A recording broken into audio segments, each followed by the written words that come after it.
A steel battering ram slams into the safe house door. Boom. A thunderous explosion tears the silence. Agent Cole is hurled backward, smashing into the dirt. Ears ringing. Smoke thick. His partner Briggs lies face down, not moving. Cole tries to scream, but all he hears is a high-pitched whistle. This was no ordinary safe house. They walked straight into a trap. The desert was silent, except for the hum of black SUVs cutting through the dirt roads under moonlight.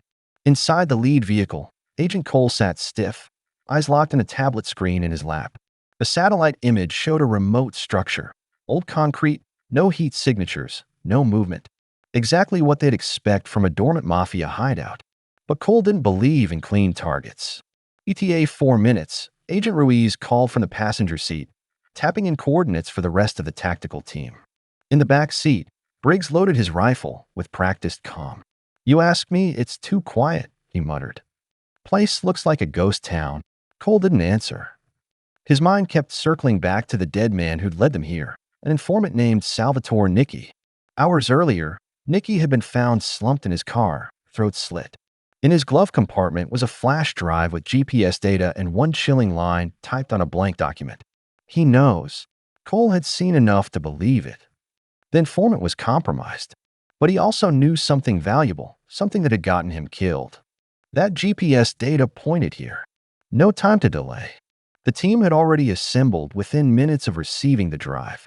No warrant, no paperwork, no leaks.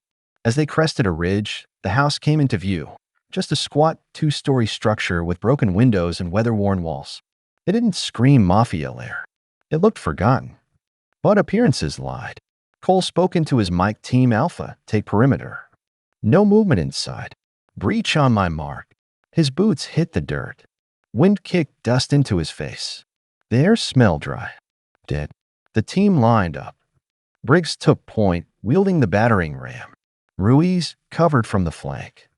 Cole took rear guard. 4 agents in total, wired in silence. Cole's pulse thumped. This felt wrong. Off.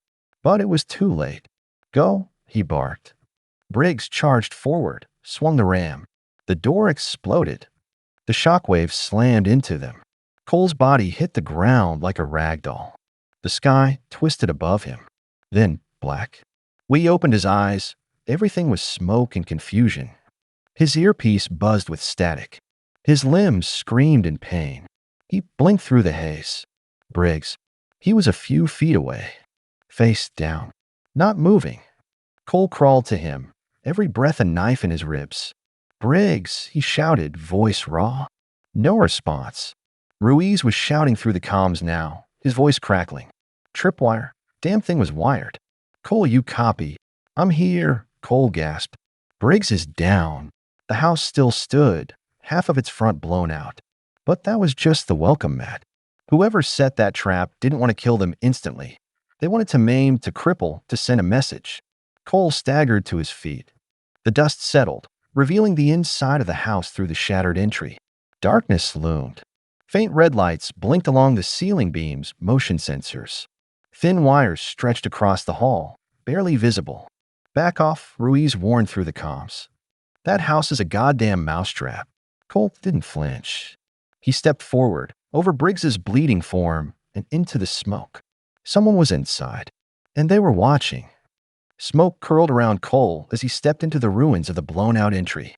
The taste of burned wood and metal filled his mouth. His eyes scanned every corner of the dim corridor ahead. Red LED lights blinked like distant eyes. The wires were almost invisible, crisscrossed, dangling, buried into the walls like a web spun by a maniac. He'd seen trap houses before. Never like this. "Cole, don't move," Ruiz whispered through the comms. "There's a laser trip right at your shin." Cole froze. He glanced down. A thin red beam shimmered just above the floor, barely perceptible in the dusty air. He eased back an inch and exhaled slowly. Outside, paramedics had arrived. Briggs was unconscious but breathing, his shoulder shredded from the blast.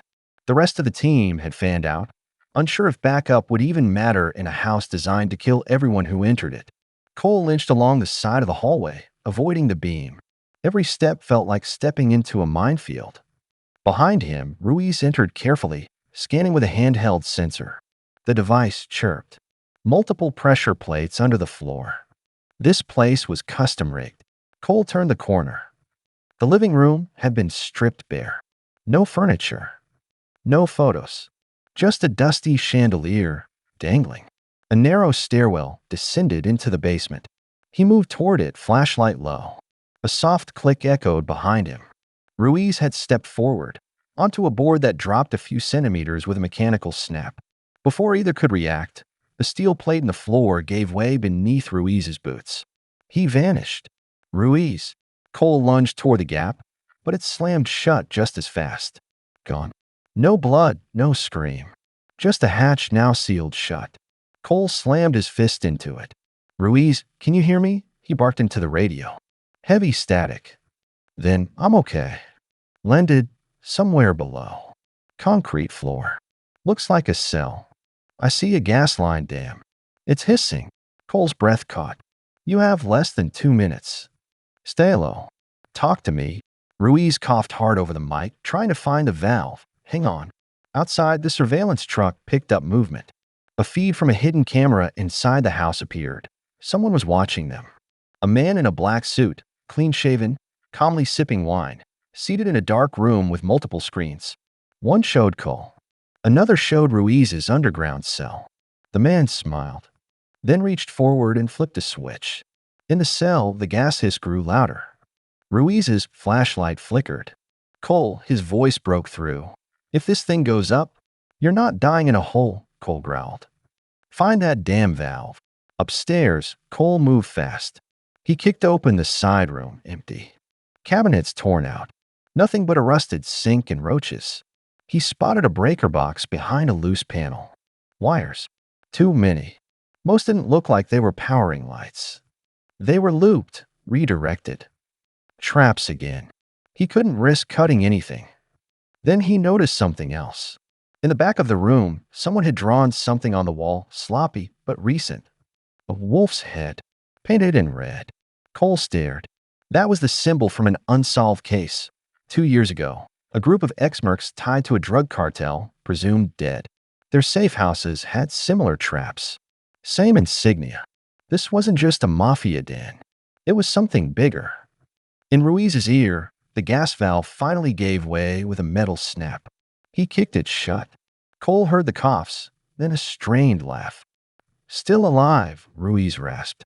Before Cole could respond, the floor creaked above him. Footsteps. Real ones. He backed into the shadow, finger on the trigger. Someone else was inside. Not a trap. A human. Downstairs, Ruiz found a ladder tucked into the shadows. He climbed slowly toward what looked like another hatch. Above them both, the man watching on camera leaned back in his chair. He tapped a button labeled Phase 2. Somewhere in the walls, a soft ticking began. And the house wasn't done with them yet. Cole stepped into the hallway with his back to the wall, gun raised. The footsteps were slow, deliberate. Not heavy, not rushed. Whoever was walking upstairs wanted to be heard, wanted them to know they weren't alone. The boards above creaked again. He glanced at the sealed trapdoor Ruiz had fallen through. You out yet? He whispered into the comms. Ruiz was panting on the other end. I'm climbing now. Ladder's rusted. If this gives, you won't fall twice, Cole said. Just get up here. From the basement hatch, Ruiz finally emerged, covered in dust and sweat. He dropped to the ground with a grunt, gasping for air. Cole pointed upward. Ruiz gave a nod. They moved toward the stairs. No talking. No lights. Just careful boots and tight breath. On the third step, Cole froze. A tripwire. He pointed. Ruiz pulled out a blade and carefully clipped the thread. A tiny metal click echoed in the wall. Nothing detonated. But the message was clear. This house wanted to kill them at every step. They reached the second floor. The hallway stretched into 3 rooms. The door to the right was ajar. Cole stepped in first. What they saw didn't belong in a safe house. The walls were lined with surveillance monitors. Live feeds of the house, the street, the desert roads. One screen showed the FBI team stationed outside. Another showed Director Marshall's office, inside FBI headquarters. Cole's blood turned cold.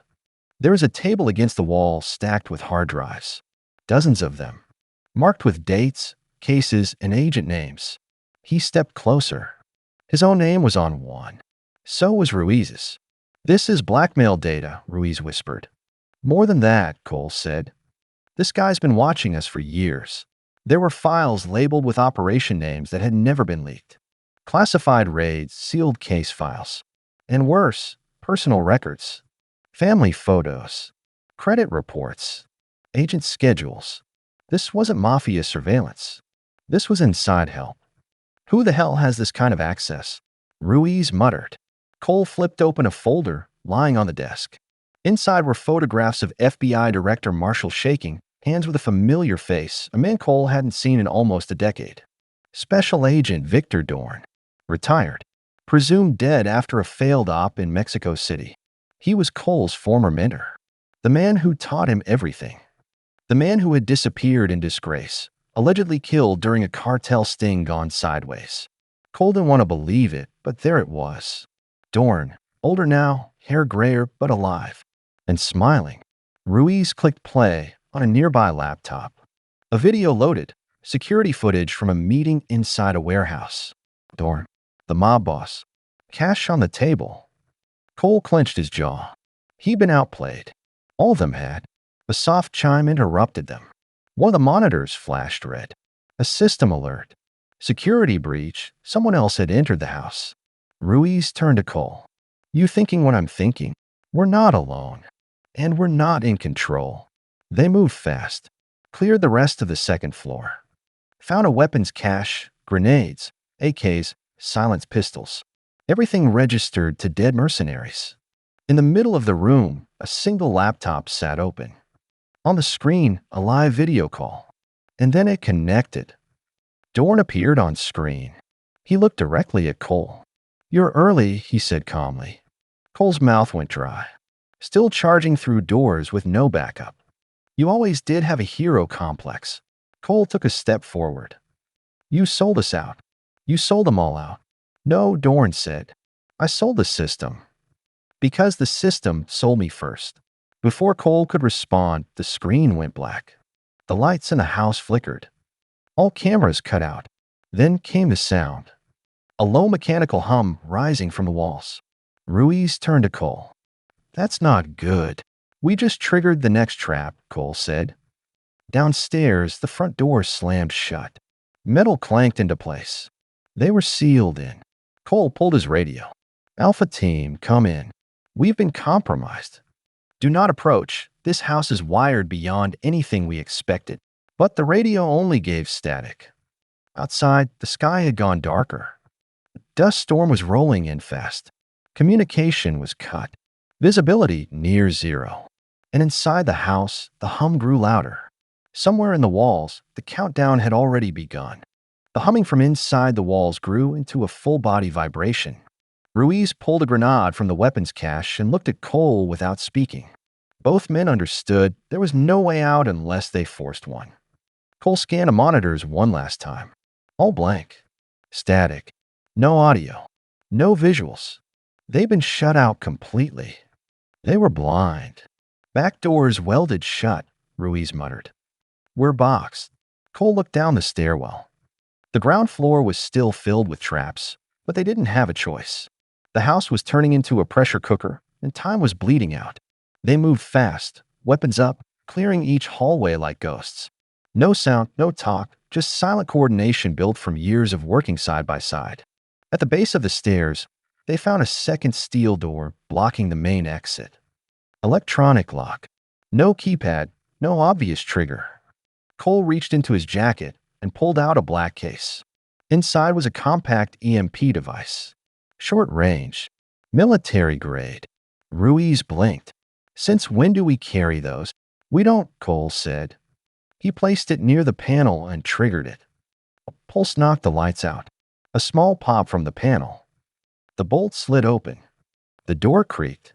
Outside, the desert storm raged. Dust tore across the sky. Visibility was nothing. But they were free, barely. A voice crackled in Cole's earpiece. It was faint but clear. "You shouldn't have come, Cole." He froze. It was Dorn.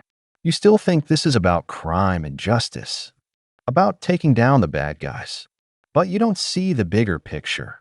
Cole scanned the darkness. The voice wasn't from the radio. It was from speakers hidden somewhere in the compound. Ruiz gestured toward the perimeter wall. We're not alone. And then came the shots. Automatic fire exploded from behind a dune. Muzzle flashes lit up the storm. A team 6, maybe more, moving in from the rear fence, using the wind as cover. Cole and Ruiz ducked behind the concrete archway as bullets chewed through the outer wall. Mercs, Cole said. Not street guys. These are trained. Ruiz fired 2 rounds and dropped one attacker. The house, now behind them, began to pulse with red lights. And then came the real horror. A timer, projected on the second-floor window like a sick game. 5 minutes. Cole grabbed his mic. This is Agent Cole. If anyone hears this, we're still inside. The house is rigged to blow. Repeat, this entire compound is wired. Pull back. I say again, pull back. But nothing came back except static. A grenade landed near Ruiz. He kicked it back before it armed. Return fire. Smoke. Flashes. Briggs's voice echoed in Cole's head. His laugh, his rage, his loyalty. They wouldn't leave this place without ending it. Ruiz pointed toward a tunnel in the far corner of the compound, half covered with a tarp. Saw them coming through that. Cole nodded. Go. I'll cover. You sure? Cole didn't answer. He laid down a burst of suppressing fire and sprinted toward a metal drum for cover. Ruiz dashed across the open field, bullets chasing his boots. He slid into the tunnel. Cole reloaded, took down 2 more. His shoulder caught a round, sharp deep. He yelled but didn't fall. He kept shooting. Inside the tunnel, Ruiz followed it down a steep drop, bare concrete walls, narrow space. It led straight beneath the safe house. He stopped. A generator. Power lines. Explosive charges. All of it. The entire building was sitting on a web of C4 wired into the structure like veins. And there, in the center, a black suitcase. Timer synced to the display above. 2:13 left. Ruiz exhaled. No time to defuse. Too complex. He radioed Cole. There's no stopping this. But I can buy us time. Don't, Cole said, gritting through pain. We don't do hero moves. But Ruiz had already locked the door behind him. He sealed the tunnel entrance with a steel bar and fired a shot at the lock. It jammed. Cole screamed into the mic. Don't you do this. Tell my wife I was clean, Ruiz said. Tell her I was good. Then silence. The compound pulsed again. Ruiz knelt beside the generator and opened the suitcase. He began pulling wires with trembling fingers. Above ground, Cole watched the time run down through blurred eyes. 1 minute. He turned away and ran. The sky cracked with thunder as Cole sprinted through the smoke. His legs burned, lungs choking on sand and gunpowder. Behind him, the safe house pulsed red like a dying heart. 50 seconds on the clock. Ruiz was still inside. Cole reached the outer fence and dove behind a boulder. His shoulder was soaked in blood, pain pulsing with every heartbeat. He could still hear Ruiz's voice calm, steady, final. Tell my wife I was good. Cole slammed his fist into the dirt. From the tunnel, a dull thud echoed. Then another. Explosive charges being repositioned. Ruiz wasn't trying to escape. He was trying to collapse the structure inward, keep the blast from spreading. Above, gunfire had stopped. The mercenaries were dead or gone. Silent now. Only the wind moved. Cole pulled his sidearm and stared back at the house. 12 seconds. He whispered something he hadn't said in years. Then everything went white. A brutal roar tore through the night. Fire erupted from the foundation. The ground shook like a fault line snapping. The building imploded inward, a massive dust cloud swallowing the sky. Cole was thrown backward, the shockwave flattening him to the ground. Silence followed. Not even the wind moved. When Cole opened his eyes, all that remained was smoke and ash. The safe house was gone. He crawled to his knees. Every part of him ached. But he was alive. He stayed there for a long time, kneeling. Then he stood. 3 days later, Cole sat in a cold room inside FBI headquarters. A panel of 6 men in suits faced him across a long table. Agent Cole, one of them said, "Do you understand the damage this unsanctioned operation has caused?" Cole didn't blink. "You're asking the wrong question. And what's the right one?" Cole slid a file across the table. Inside were images pulled from the safe house, surveillance footage, blackmail folders, names of compromised agents, and the photo of Dorn shaking hands with a mob boss. "Ask how many agents are still clean." The room fell silent. The panel chief cleared his throat. "Where's Agent Ruiz?" Cole stared back. "He saved your agency." And that was all he said. Later that night, Cole returned to the memorial wall. A fresh plaque had been added. Agent Miguel Ruiz, faithful to the end. Cole stood there alone. He didn't cry. He didn't speak. He just stayed.